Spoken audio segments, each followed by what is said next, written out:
देखिए, जब ये कैग रिपोर्ट सामने आई है तब पता चल रहा है कि किस हद तक जो स्वास्थ्य सेवाएं थी उनका क्या बंटाधार हुआ है। आप ज़रा सोचिए, जो चीज़ें निकल कर आ रही हैं वो चौंकाने वाली हैं। और अब देखिए कि 21% शॉर्टेज, चाहे वो नर्सेज की बात हो, 30% शॉर्टेज जो टीचिंग स्पेशलिस्ट हो, उसके अलावा 2-3 महीने सर्जरी के लिए लोगों को इंतज़ार करना पड़ता था। और अब देखिए, एम्बुलेंस जैसी सर्विसेज में इक्विपमेंट नहीं था। और आप ये देखिए, जहाँ तक दवाइयों की बात है, ज़रूरी इसेंशियल ड्रग्स की बात है और इक्विपमेंट की बात है, तो आप देखिए कि इसेंशियल ड्रग्स की लिस्ट जो है 10 साल में सिर्फ 3 बार तैयार की गई है। यानी कि जो चीज़ हर 6 महीने में होनी चाहिए थी, 10 साल में आपको सोचिए कितने 20 बार आप उसकी इतनी ज़रूरी चीज़ के लिए आप सिर्फ 3 बार मिले हैं। और माना जा रहा है कि 33 से करीब 47% जो दवाएं ज़रूरी थी वो अस्पताल को खुद ही करनी पड़ती थी। यानी कि जिनका मिलना सरकारी उससे होना चाहिए था और उसके लिए आवंटन किया जाता है बजट, लेकिन वो खुद प्रोक्योर करते थे क्योंकि इसका कोई इंतजामात नहीं है।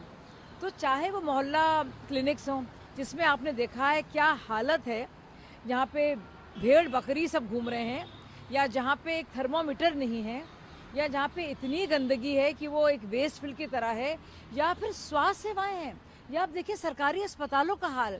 तो आप देखिए कैसा ये खिलवाड़ लोगों की ज़िंदगियों के साथ सरकारी अस्पतालों में कर रहे थे। और इनके दिल में ज़रा सा भी ये फिक्र नहीं हुई कि आयुष्मान जैसी योजना, जो ज़रूरी सेंट्रल योजनाएं हैं, कितनी लागू कर लेते तो लोगों का फ़ायदा होता। लेकिन सिर्फ इस वजह से कि कहीं मोदी जी का नाम ना ऊंचा हो जाए, इन्होंने दिल्ली की जनता को इससे महरूम रखा। और ये दिखाता है इनकी निर्मम सोच और इनकी निर्लज कार्यकाल। को गाली देने का लगता है। जनता ने बीजेपी को सत्ता में इसलिए बिठाया था कि वे काम करें। वे सीएजी रिपोर्ट क्यों नहीं पेश कर रहे हैं? विपक्ष को अपनी बात रखने का मौका क्यों नहीं दिया जा रहा? पहली बार भारतीय राजनीति में ऐसा हो रहा है कि विपक्षी विधायकों को सदन में प्रवेश करने की अनुमति नहीं दी जा रही है। क्यों इतनी घबराहट है कि सीएजी रिपोर्ट टेबल हो जाए? क्यों इतनी घबराकर इतने दिनों तक बाकायदा हाईकोर्ट की फटकार के बाद इन्होंने कैग रिपोर्ट जो है क्यों नहीं विधानसभा के पटल पर पेश की? किस बात का आखिरकार डर था? तो क्या हम लोगों को वो रिपोर्ट और उनका पूरा लेखा जोखा, पूरा ब्यौरा, और जिस तरह से उन्होंने बाकायदा सरकारी फंड्स के साथ खिलवाड़ किया है, कमाई की है, मुनाफाखोरी की है और लोगों के इंटरेस्ट को, उनके फायदे को दरकिनार कर दिया है, कि आपको लगता नहीं कि इसकी बात लोगों, दिल्ली की जनता को पता होनी चाहिए? दिल्ली के लोग जो टैक्स पेयर्स हैं, जो पैसा दे रहे हैं पब्लिक एक्सचेकर के लिए, विकास के लिए, उनके विकास के नाम पर क्या क्या हो रहा है, तो मुझे लगता है बहुत ज़रूरी है। और देखिए, कैग की रिपोर्ट भी पेश की जाएगी। केजरीवाल की तरह नहीं है कि वे झूठी झूठी बातें करेंगे शीला दीक्षित के करप्शन के बारे में, और जब बात आएगी कार्रवाई करने की तो चुप हो जाएंगे। हम लोग कार्रवाई बिल्कुल करेंगे, काम भी करेंगे और कार्रवाई भी करेंगे। दोनों अलग अलग चीज़ें हैं। जो सकारात्मक जो नीतियाँ होनी है बद्दी जल्दी हाजिर होंगी, और मोदी की गारंटी है इसके पीछे। इसमें केजरीवाल का जो झूठा वादा और मोदी की गारंटी में यही ज़मीन आसमान का फ़र्क है। के दौरान सत्तारूढ़ के दलों के जो विधायक थे, अब वो मोदी मोदी के नारे लगाए, जबकि विपक्षी विधायकों ने बाबा साहब अम्बेडकर के सम्मान में जय भीम के नारे लगाए। यह दुर्भाग्यपूर्ण है। आतिशी कहते हैं कि सत्तारूढ़ जो विधायक दल हैं कि उनके खिलाफ कोई कार्रवाई नहीं की गई, हमारे खिलाफ जबकि हमने जय भीम के नारे लगाए, हमारे पास तो आने नहीं दिया जा रहा। देखिए, सबने देखा है कि जब एलजी साहब का अभिभाषण चल रहा था तो कितनी बेकदरी और बदतमीजी से पेश आए। बाकायदा वहाँ पे प्रदर्शन कर रहे थे, हंगामे कर रहे थे, उनको बोलने नहीं दे रहे थे। और जो ज़रूरी चीज़ है, जो हमेशा होती रही है, एक जो संवैधानिक जो कार्रवाई है कि हमेशा अभिभाषण से शुरुआत होती है, चाहे वो विधानसभा हो या फिर लोकसभा हो। आप सोचिए, वहाँ पे आप बात भी नहीं करने दे रहे थे। और अब आतिशी क्योंकि डर रही हैं, कैग की रिपोर्ट सामने आ रही है, एक नहीं 14, और पता चल रहा है कितने धड़ल्ले से कमाई हो रही थी, गड़बड़ झाला था, घोटाले थे। तो अब फिर से रायता फैलाने की वही आदत कि कुछ ना कुछ बोलते रहो, ये बात कैग की ना हो पाए। अरे आतिशी जी, आप कुछ भी कर लें, झूठे इल्ज़ाम जितने भी लगा ले, आपका जो भ्रष्टाचार रहा है आम आदमी पार्टी का और जिसमें आप संलिप्त रही हैं, एक एक करके एक एक कौड़ी का हिसाब किताब लेंगे और आपको उसका हिसाब देना पड़ेगा। और जहाँ तक हमारा काम है ना, हमारा काम ही बोलता है, इसीलिए जनता ने रिजेक्ट किया है आपको आतिशी जी। तो अब दुनिया भर की बातें ना कीजिए और ध्यान ना भटकाइए। क्योंकि बिल्कुल सीएजी की रिपोर्ट पेश होगी, एक एक रिपोर्ट पर गहन चर्चा भी होगी, हिसाब भी मांगा जाएगा और उसके साथ साथ जो दिल्ली के त्रस्त जनता है जो इंतजार कर रही है कि उनके विकास का काम हो, पानी का काम हो, कूड़े हटाने का काम हो, वो भी होगा। तो आप देखिएगा काम कैसे होता है ना, आतिशी जी सीखिएगा आप।